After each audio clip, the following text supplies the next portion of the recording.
অন্ধকারে আলোকিত হইল মাতা মা আমেনার কুল। আলোকিত হইল মাতা মা আমেনার কুল।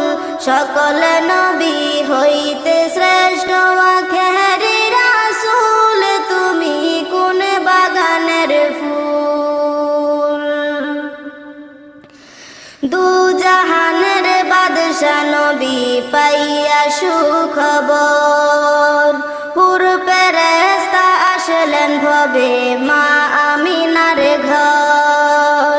দু জাহানের বাদশা নবী পাইয়া সুখবর,